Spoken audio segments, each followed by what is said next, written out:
안녕하세요. 반갑습니다. 비트코인 뉴스팡입니다. 비트코인 팔 사람 없다. 거래소 유입량 1년 3개월 만에 최저라는 기사 먼저 전해드리도록 하겠습니다. 도움이 되신다면 좋아요, 구독, 댓글, 알림 설정하셔서 최대한 빠르게 정보 받아보시길 바라겠습니다. 비트코인 거래소 유입량이 1년 3개월 만에 최저 수준으로 떨어졌다라는 내용입니다.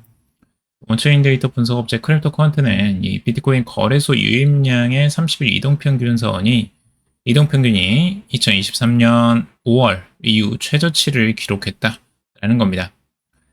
자, 유입량 감소라는 거, 결국에는 이제 거래소로 비트코인이 들어오는 이 양 자체가 줄어든다는 내용이에요. 이거는 뭐냐면 이제 매도 대기 물량이 줄어든다라는 이야기고요. 결국에는 이제 거래소로 보통은 비트코인이 이제 들어와야지 매도를 보통 할 수가 있잖아요. 매도를 하기 위해서는. 근데 거래소로 유입되는 양이 줄어든다는 건 매도할 마음이 없다는 거예요. 지금 매도할 양이 계속해서 줄어들고 있다라고 보시면 됩니다. 그런데 왜 지금은 빠져요? 뭐 이렇게 말씀하시는 분들이 있을 수 있는데, 단기적인 흐름에서 이제 매도세와 이 중장기적으로 지금 이게 30일 이동평균이라고 했잖아요.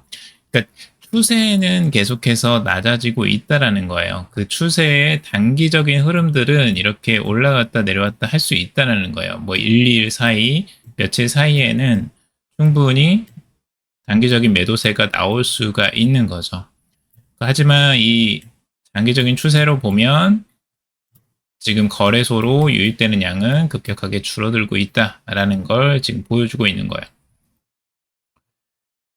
그래서 11만 달러 선을 돌파하는 가운데 이제 유입량은 꾸준히 줄어드는 양상을 보여주고 있고, 단기적으로 거래소에서 판매 가능한 물량 자체가 줄어들고 있음을 이제 의미한다라고 하고 있죠. 수급 구조 측면에서도 공급 축소로 이어질 수 있다라고 분석을 하고 있어요.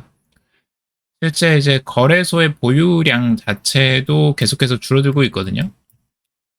거래소, 우리가 지금 이제 조정이 나온다고 해서 그 비트코인이 뭐 매물이 엄청나게 쏟아지는구나, 뭐 거래소로 다 유입돼서 이제 공급량이 엄청나게 늘어났구나, 이렇게 생각할 수 있는데, 전체적인 공급량 자체도 이제 줄어들고 있어요. 실제적으로 그 거래소의 보유량, 아까 말씀드린 건 유입량이고요.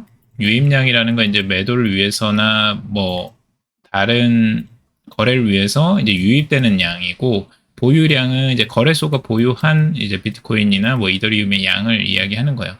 하지만 이제 보유량 자체도 줄어들고 있다라는 부분이고요.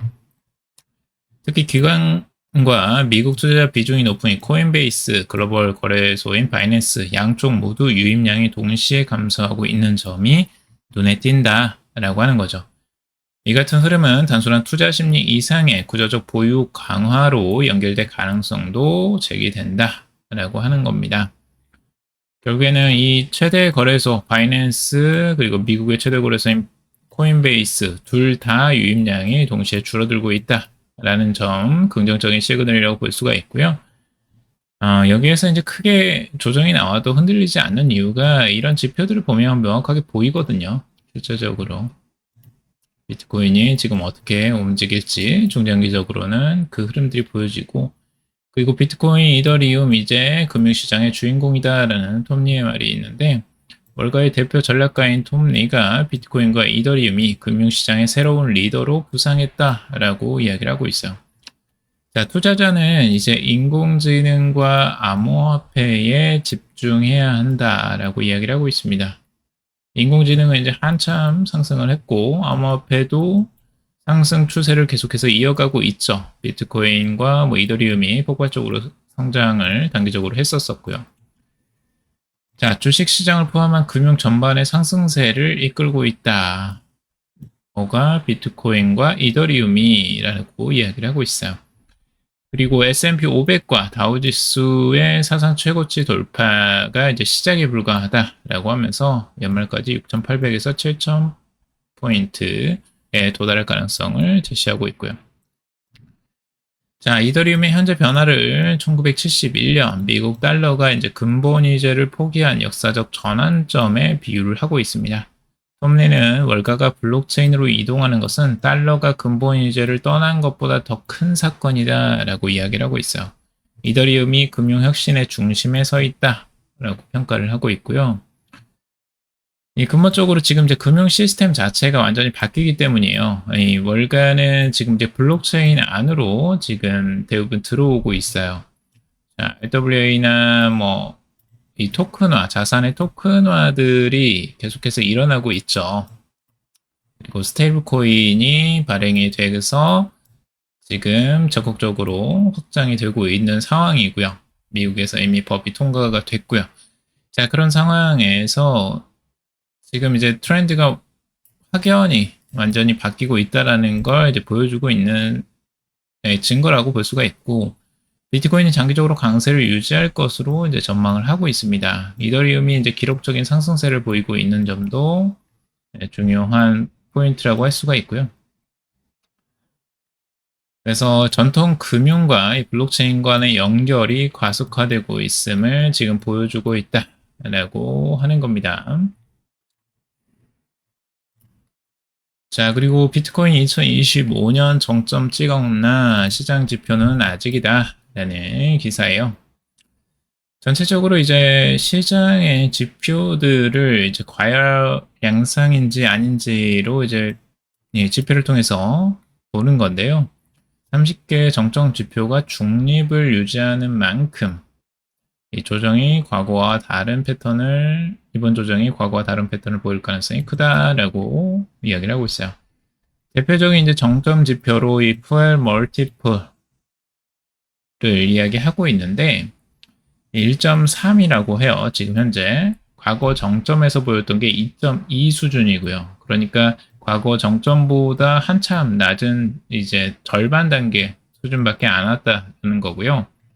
그리고 이 MVRV G스코어도 이제 중립을 유지하고 있어서 과열 신호는 나타나지 않고 있다라고 보고 있어요.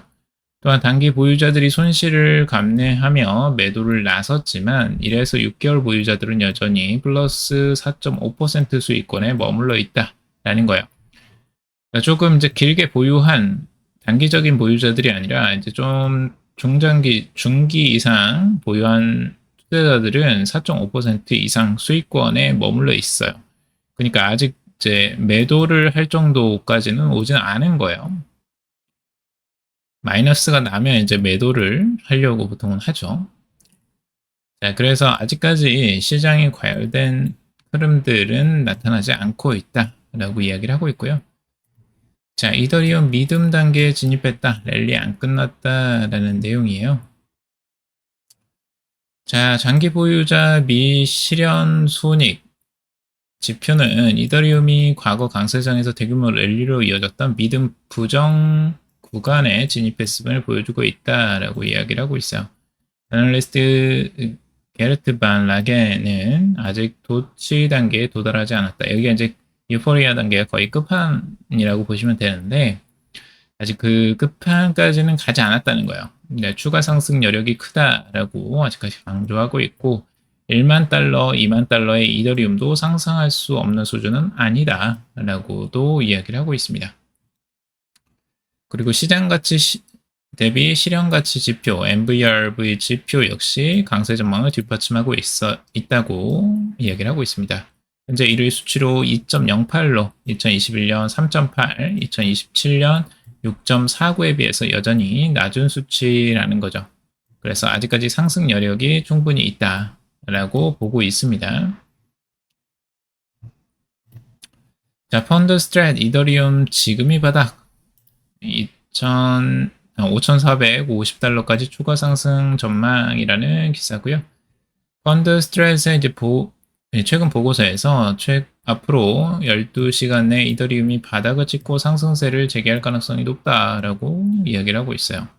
자, 5,100달러 저항 수준을 돌파하면 5,400에서 5,450달러까지 추가 상승할 가능성이 있다라고 이야기를 하고 있고 이더리움이 현재 매우 좋은 위험 보상 비율을 보이고 있고 4,067달러 핵심 지지선을 유지하는 한 이더리움의 강세 전망은 유효하다라고 전망을 하고 있습니다. 그래서 4,067달러는 선을 여기서는 핵심 지지선으로 이야기를 하고 있네요.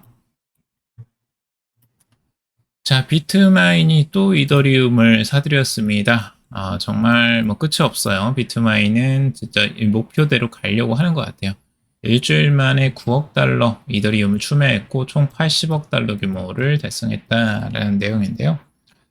일주일 만에 19만 500개 이더리움을 추가 매입해서 총 보유량 171만 이더를로 늘렸다라고 합니다. 달러로만 80억 달러, 거의 이제 뭐 시가총액에 가까운 금액만큼 이더리움을 사들이고 있어요. 이는 전체 이더리움 공급량의 1.5%에 달하는 수치고요. 톰리 비트마인 회장은 2주 연속 기관 투자로부터 이제 대규모 자금을 조달했다라고 하면서 이더리움 공급량의 5%를 보유한다는 목표를 추진하고 있다라고 이야기를 하고 있죠. 자, 5% 보유 목표량 여러 번 말씀드렸죠. 비트마인은 지금 5%를 보유하려고 하고 있다. 지금 근데 1.5%만 보유했다. 라는 거예요. 지금 이렇게 많이 했는데도 앞으로 총 600만 개가 목표라고 보시면 되고요. 그걸 채우기 위해서 지금 꾸준하게 사들이고 있다라고 보면 됩니다. 한번 사들일 때 엄청난 양을 사들여요. 지금 19만 500개나 한꺼번에 사들였죠. 이 자금력이 정말 대단한 것 같아요. 비트마인 쪽은. 자금을 굉장히 잘 끌어들이고 있습니다. 투자를 잘 받는 것 같아요. 마이크로 스트래티지의 마이클 세일러가 비트코인으로 구축한 암호화폐 재무 전략을 이더리움으로 지금 비트마인의 전략을 하고 있고, 현재는 세계 2위 규모의 공개 암호화폐 보유 기업이 됐다는 거죠. 자, 스트래티지 다음으로 지금 세계 2위까지 올라섰어요. 아마 스트래티지도 넘어설 수도 있지 않을까라는 생각이 들 정도로 이 정도 속도라면 나중에는 뭐 그 정도까지 갈 수도 있겠는데 한번 봐야겠죠? 자, 톰리 회장은 이제 월가와 AI의 블록체인 이동으로 금융 시스템의 대전환이 일어날 것이며 중심은 이더리움이 될 것이다 라고 전망을 하고 있어요. 실제 이더리움은 지난 주말 5,000달러에 근접한 사상 최고치를 기록한 뒤 이제 4,615달러 선에서 거래가 되고 있다 라고 하고 있고, 팀 드라이버 같은 경우도 알트의 혁신이 비트코인을 업그레이드한다 라고 하는데, 벤처 투자자 팀 드레이퍼는 이제 비트코인 옹호론자죠. 이제 비트코인을 이제 알트코인들이 더 강하게 만들 것이다. 알트코인들의 힘으로 비트코인을 더 강하게 만들 것이다. 라고 하는데, 이제 알트코인은 새로운 기능과 앱을 시험할 수 있게 한다라고 하면서 공적으로 이들 기술이 비트코인으로 이식되면 비트코인이 개선된다. 라고 이야기를 하고 있어요. 물론 이제 비트코인이 개선되는 점도 분명히 있을 거예요. 뭐 레이어 2나 뭐 이런 것들을 통해서 개선되는 부분들이 분명히 있을 거고, 개선도 지금 조금씩 이제 되고는 있어요. 사실상 근데 지금 이더리움이나 다른 이제 알트코인들의 그런 기술적인 발전 속도를 지금 비트코인이 이제 따라가기는 좀 쉽지는 않아 보이고요. 현재로서는. 그 자율성이나 그 빠른 속도들은 비트코인이 도저히 따라가기는 어려워요. 지금 현재 속도로는. 자체적으로 레이어 1이나 레이어 2 솔루션들이 워낙 좋은 것들이 많이 나왔기 때문에 그런 부분들은 어느 정도 봐야 될 것 같고, 자, 블랙록도 이제 3억 달러 상당 이더리움을 매입했다라는 기사죠. 세계 최대 자산 운용사인 블랙록이 3억 달러, 약 4,185억 원 규모의 이더리움을 매입하면서 이더리움 가격도 이제 상승을 했다라고 하고 있습니다. 이번 매입은 이더리움 상장지수 펀드로의 자금 유입과 맞물리면서 기관 수요 증가로 나타났다라고 하고 있습니다. 블랙록은 이더리움을 여러 차례 나누어서 3억 1,490만 달러 상당을 매입을 했다라고 하고 있고요. 이 지난 닷새 동안 ETF 연계 지갑을 통해서 이더리움을 확보했다라고 하고 있습니다. 그러니까 블랙록도 지금 계속해서 이더리움을 사들이고 있어요.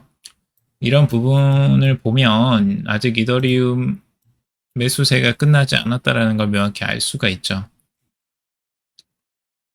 지금 코인베이스 프라임 핫 월렛으로부터 1만 이더씩 약 4,600만 달러 규모의 여러 건의 거래가 지금 발생을 했다라고 하고 있고요. 지속적으로 지금 자금 유입이 비트코인 현물 ETF에도 계속해서 유입이 되고 있다라는 겁니다. 하루 순유입액만 4억 4,391만 달러. 최근 몇 달 중 가장 높은 수치를 또 보였다라는 거예요. 끝나지 않았다라는 겁니다. 결국엔 이더리움의 자금 유입이. 자, 그리고 비트코인 해시레이트 사상 최고치를 기록했다라는 소식이고요. 지금 비트코인의 해시레이트가 971 엑사 해시로 이제 사상 최고치를 기록했다라는 건데,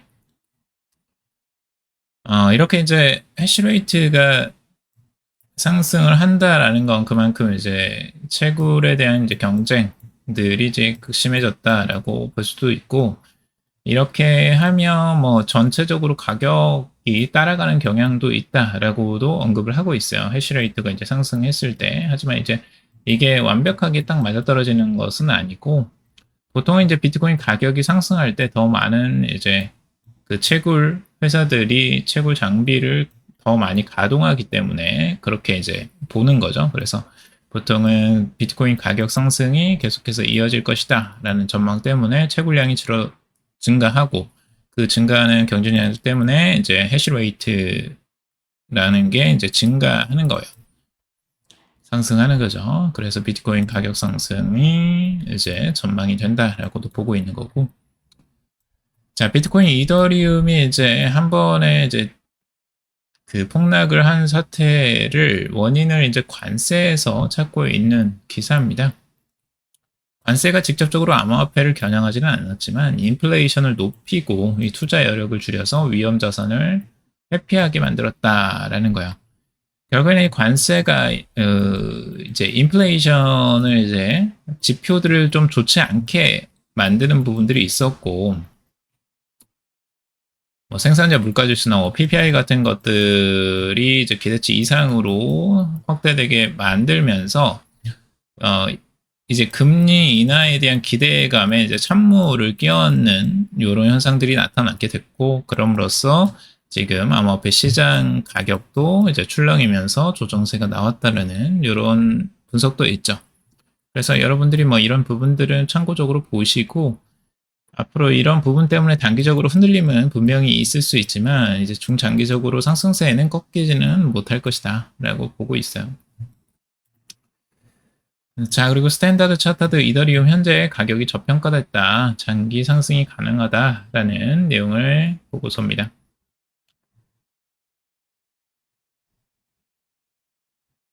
디지털 자산 연구 책임자 제프리 켄드릭 같은 경우는 최근 보고서에서 이더리움을 보유한 트레저리 기업이 지난 6월 이후 전체 유통량의 2.6%를 매입했고, 같은 기간 이더리움 현물 상장지수 펀드도 2.3% 추가로 흡수를 했다라고 하고 있습니다. 상장량을 지금 이제 기업들과 ETF에서 매집을 하고 있다라는 걸 볼 수가 있고요. 앞으로 이더리움 트레저리 기업이 장기적으로 유통량의 10%를 보유할 가능성이 있다라고 캔드릭은 전망을 하고 있어요. 특히 비트마인 이머전스 같은 경우는 단독으로 5%를 목표로 하고 있기 때문에 이거는 아마 기정사실로 지금 받아들이는 것 같아요. 지금 이더리움을 매수하는 속도만 보더라도 충분히 5%를 달성할 것으로 지금 보여지고, 다른 기업들도 이제 샤프링크 게이밍이나 이런 쪽에서도 계속해서 매수를 이어가고 있고요. 여기에도 샤프링크 게이밍 기사가 나왔죠. 샤프링크 게이밍도 디지세라 지금 79만 개나 보유를 했어요. 총 5만 6천 이더를 추가 매수했다라고 하고 있죠. 자, 샤프링크 게이밍도 열심히 지금 매집을 하고 있어요. 지금 매집한 것들만 35억 달러, 약 4조 7천억 원에 이르는 자산 가치를 가지고 있죠. 지금 샤프링크는 이미 대규모 이더리움 보유 기업으로 이제 손꼽혀 왔고 2위죠. 지금 2위, 샤프링크가 2위 정도 지금 되어 있고, 1위가 비트마인이고요. 170만 개, 그리고 샤프링크 같은 경우는 지금 이제 79만 개. 정도. 차이가 생각보다 많이 나요. 지금까지는 이제 글로벌 기관 자금은 주로 비트코인에 이제 집중이 됐는데, 최근 들어서 이더리움이 스마트 계약이나 이 탈중앙화 금융, 디파이나 이제 토큰 증권, STO 등 실물 경제와 접점을 넓혀가면서 차세대 기관 투자처로 이제 주목을 받고 있다라는 겁니다. 이더리움의 네트워크의 업그레이드와 거래 효율성 개선은 장기적 가치 상승을 이제 뒷받침하는 요인으로 분석을 하고 있죠. 그래서 비트코인이 디지털 금이라면 이더리움은 이제 디지털 자산 생태계의 운영 체제에 가깝다라고 보고 있고요. 샤프링크가 이더 보유량을 80만 개 가까이 확대했다는 사실은 곧 기관 자금이 어디로 향하는지 보여주는 강력한 지표다라고 이야기를 하고 있죠. 이더리움 큰손도 4년 만에 300억 원어치 이더를 매수했다라는 내용이에요. 4년간 활동이 없던 이 대규모 이더리움 투자자가 있었는데, 갑작스럽게 2,800만 달러, 약 300억 원 규모의 이더를 또 매수를 했다라는 겁니다. 2021년 이후 처음으로 크라켄 거래소에요. 6,334이더를 인출을 했다라는 겁니다. 이번 주 이더리움은 13% 이상 하락해서 5,000달러에서 이제 4,315달러 정도로 떨어졌는데, 오히려 이때를 매수 기회로 여긴 것으로 보인다라는 거죠. 고래들은 이런 거 굉장히 좋아해요. 떨어지는 거, 중간 조정 나오는 거, 이런 거를 중요한 기회라고 생각하거든요. 개인 투자들은 이걸 굉장히 위험한 상황이라고 생각을 하지만, 실제 고래들은 이게 기회라고 생각을 해요. 왜냐하면 이더리움이 앞으로 어떻게 성장할지를 이미 알고 있고, 그걸 잘 이해하고 있기 때문에 이렇게 4년 전부터 장기 투자를 하고 있었던 거죠. 그것들이 이제 추가적으로 다시 매수를 할 정도로 지금 상황이 좋게 인식을 하는 거죠. 이런 것들을 우리가 이해할 필요가 있는 거고, 그래서 투자에 참고를 하시면 도움이 많이 되실 것 같고요. 자, 그리고 국내에서도 이제 비트, 신용공여나 이제 파생상품 제도화를 추진할 수도 있다라는 내용들이 계속해서 나오고 있어요. 국내에서는 아직 법적으로 이제 선물이나 옵션 투자, 이 코인으로 비투를 할 수 있는 것들은 안 되고 있어요. 근데 이제 디지털 자산 기본법 내 자금 리쇼어링 전략이라는 이 토론회가 이제 국회의원회관에서 열렸다고 하는데, 여기서 이제 아무래도 이런 제도가 막혀있기 때문에 대부분 이제 해외로 자금이 빠져나가지 않느냐, 그 자금들을 이제 국내로 끌어들여야 된다.